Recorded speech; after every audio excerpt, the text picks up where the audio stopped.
এই ইসকন যে জঙ্গি সংগঠন, এটি প্রকাশ্য দিবালোকে মানুষকে খুন করার পরে আমরা বিশ্বাস করি অন্তত বাংলার জমিনে রাজনীতি করার, বাংলার জমিনে তাদের সংগঠনের কার্যক্রম পরিচালনা করার অধিকার রাখে না। কি বলেন, ঠিক না বেঠে?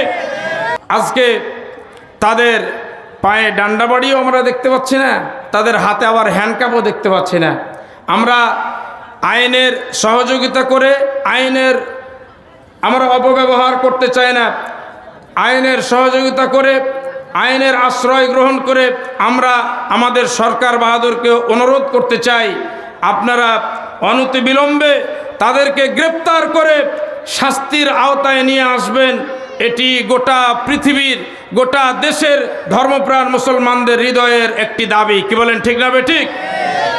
আল্লাহ তাআলা কোরআনুল কারীমের মধ্যে ঘোষণা করেছেন, যে ব্যক্তি অন্যায়ভাবে কোনো মানুষকে হত্যা করে, কতালান নাসা জামিয়া, সে যেন তামাম দুনিয়ার সকল মানুষকে হত্যা করলো। নাউজুবিল্লাহ বলবেন না? সম্মানিত ভাইরা, আমরা ইতিমধ্যে লক্ষ্য করেছি চট্টগ্রামের জমিনে আল্লাহর এক প্রিয় গোলাম অ্যাডভোকেট সাইফুল ইসলাম আলিফ সাহেব, আমরা খবর যতটুকু জানতে পেরেছি, তিনি কোর্টের মাধ্যমে এফিডেভিট করে অনেক অমুসলিমকে মুসলিম হওয়ার জন্য, মুসলমান হওয়ার জন্য তিনি সহযোগিতা করেছেন। আলহামদুলিল্লাহ বলেন। সেই অ্যাডভোকেট সাইফুল ইসলাম আলিফ সাহেবকে এই মাত্র একটি অপরাধে, তিনি নামাজি, তিনি আল্লাহওয়ালা, ভালো মানুষ, ভালো একজন উকিল, ভালো একজন অ্যাডভোকেট, তিনি মুসলিম করেছেন। কোর্টের আইন আদালতের মাধ্যমে এফিডেভিট করে তিনি অমুসলিমকে মুসলিম করার জন্য চেষ্টা করেছেন। শুধুমাত্র এই একটি অপরাধে গভীর ষড়যন্ত্র করে ইসকন নামক যেই গ্রুপটি আমার বাংলাদেশে উৎপাত দেখাচ্ছে, সেই উশৃঙ্খল জঙ্গি সংগঠন ইসকন নামক সেই সংগঠনের লোকজনেরা তাকে প্রকাশ্য দিবালোকে আদালত চত্বরে তাকে ছুরিকাঘাত করে জবেহ করেছে। নাউজুবিল্লাহ বলবেন না? সম্মানিত ভাইরা, এই আলিফ সাহেব শুধুমাত্র মুসলমানদের পক্ষে একটু কাজ করার কারণে এই স্বাধীন দেশে, আমরা মুসলিম অধ্যুষিত দেশ যেটাকে ঘোষণা করি, আমরা যেখানে শতকরা 90% মুসলমান, সেই দেশে মুসলমানদের একজন উকিলকে, একজন সুনামধন্য অ্যাডভোকেটকে প্রকাশ্য দিবালোকে তারা হত্যা করেছে। সম্মানিত ভাইরা, এই আফসোস, এই কষ্ট আপনাদের সামনে কোন ভাষায় আমি বলবো, আমি নিজেও ভাষা হারিয়ে ফেলেছি। সম্মানিত ভাইরা, মা বাবা আত্মচিৎকার করে, আর্তনাদ করে শুধু কান্নাকাটি করছে, তাদের মুখের ভাষা হারিয়ে গেছে, তারা কথা বলতে পারে না। আমাদের রাহবার, আমাদের নেতা তার বাবাকে যখন সান্ত্বনা দিচ্ছিলেন, তার বাবা শুধু ফ্যালফাল করে দুই চোখ দিয়ে অশ্রু বেয়ে গড়িয়ে পড়ছে, কিন্তু কোনো কথা বলতে পারছে না। সম্মানিত ভাইয়েরা, আলিফ সাহেবের সহপাঠীরা, আলিফ সাহেবের সহযোদ্ধারা, সহকর্মীরা শুধু আর্তনাদ, চিৎকার করে কান্নাকাটি করছে আর কান্নাকাটি করছে।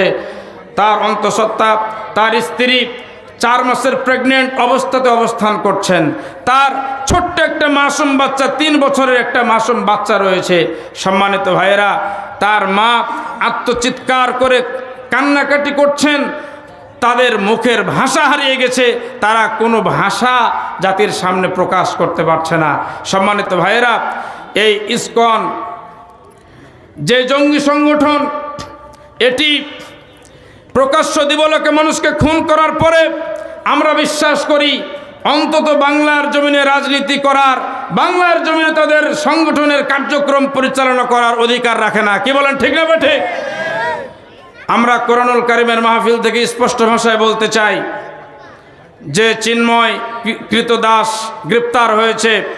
আজকে আমাদের দাদা বাবুরা ভারত থেকে বলছে সংখ্যালঘুদের উপরে আক্রমণ করা হচ্ছে, সংখ্যালঘুদের উপরে কষ্ট দেওয়া হচ্ছে। সম্মানিত ভাইরা, কিন্তু আমার সোনার যে সমস্ত ওলামায়ে কেরাম, আমার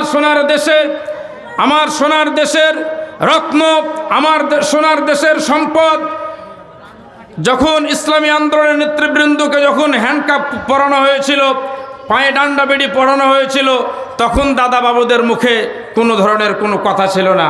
সম্মানিত ভাইয়েরা, এজন্য আমরা স্পষ্ট ভাষায় বলতে চাই যে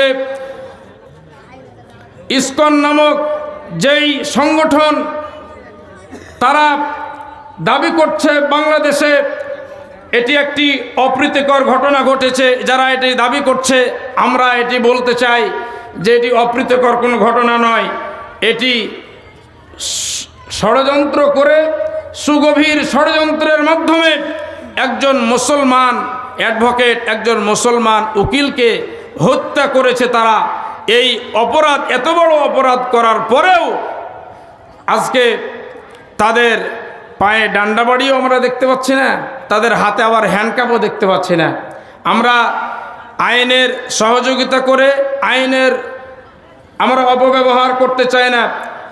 আইনের সহযোগিতা করে, আইনের আশ্রয় গ্রহণ করে আমরা আমাদের সরকার বাহাদুরকে অনুরোধ করতে চাই, আপনারা অনতিবিলম্বে তাদেরকে গ্রেপ্তার করে শাস্তির আওতায় নিয়ে আসবেন।